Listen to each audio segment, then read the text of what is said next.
এই মুহূর্তের বড় খবর, আবারও ভারতকে বড় সড়ো হুমকি পাকিস্তানের, আবারও বড় সড়ো হুমকি দিচ্ছে পাকিস্তান। এই মুহূর্তের বড় খবর, আবারও পারমাণবিক হামলার হুমকি দিল পাকিস্তান। গলা কাটা হুমকির পর এবার নির্লজ্জ পাকিস্তানের মুখে পরমাণু হুমকি। জল বন্ধ করলে যুদ্ধের জন্য প্রস্তুত থাকুক ভারত। ভারতকে হুমকি দিলেন পাকিস্তানের মন্ত্রী। পাকিস্তানের কাছে 130টি পারমাণবিক অস্ত্র আছে, সেগুলি মডেল বানানোর জন্য রাখা হয়নি। ভারত জানেই না পাকিস্তানের কোথায় পরমাণু অস্ত্র লুকোনো আছে। সিন্ধু চুক্তি স্থগিতের পর এমনই হুমকি সন্ত্রাসের মদতদাতা পাকিস্তানের মুখে। পাকিস্তানের 130টি পরমাণু অস্ত্র তাক করা রয়েছে ভারতেরই দিকে, এমনই হুঙ্কার দিতে দেখা গেল পাক মন্ত্রী হানিফ আব্বাসীকে। আবারও ভারতকে পারমাণবিক হামলার হুমকি পাকিস্তানের। গলা কাটার হুমকির পর এবার নির্লজ্জ পাকিস্তানের মুখে পরমাণু হুমকি। জল বন্ধ করলে যুদ্ধের জন্য প্রস্তুত থাকুক ভারত। ভারতকে হুমকি দিলেন পাকিস্তানের মন্ত্রী। পাকিস্তানের 130টি পরমাণু অস্ত্র তাক করা রয়েছে ভারতেরই দিকে, এমনই হুঙ্কার দিতে দেখা গেল পাক মন্ত্রী হানিফ আব্বাসীকে। পেহেলগাঁওয়ে জঙ্গি হামলায় 26 পর্যটককে হত্যার পর যে 7 দফা কূটনৈতিক প্রত্যাঘাত করেছে ভারত, তার অন্যতম হলো সিন্ধু জলবন্টন চুক্তি স্থগিত রাখা। পেহেলগাঁওয়ে জঙ্গি হামলায় 26 পর্যটককে হত্যার পর যে 7 দফা কূটনৈতিক প্রত্যাঘাত ভারত করেছে, তার অন্যতম হলো সিন্ধু জলবন্টন চুক্তি স্থগিত রাখা।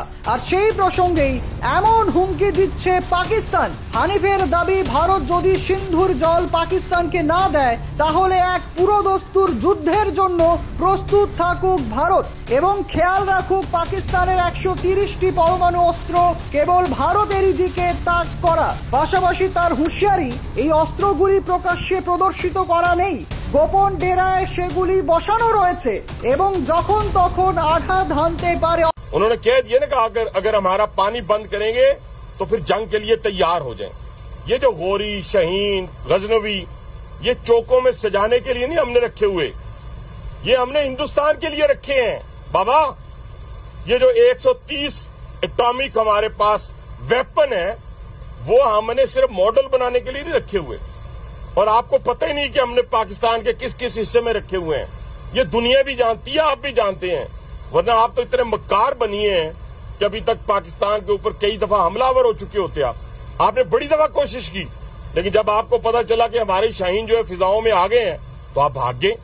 तो इसलिए मैं दोबारा दोहराने लगा हूं, ये जो बैलिस्टिक मिसाइल है, ये जो क्रूज मिसाइल है, ये जो शाहीन है, गौरी है, ये मैं फिर दोहराने लगा हूं, ये हमारे चौकों में नहीं है, ये हमारे बिल्कुल आप इनका रुख आपकी तरफ है और किसी की तरफ नहीं है। অর্থাৎ ভারতকে আবারও হুমকি দিচ্ছে পাকিস্তান। নির্লজ্জ পাকিস্তানের মুখে আবারও হুমকি।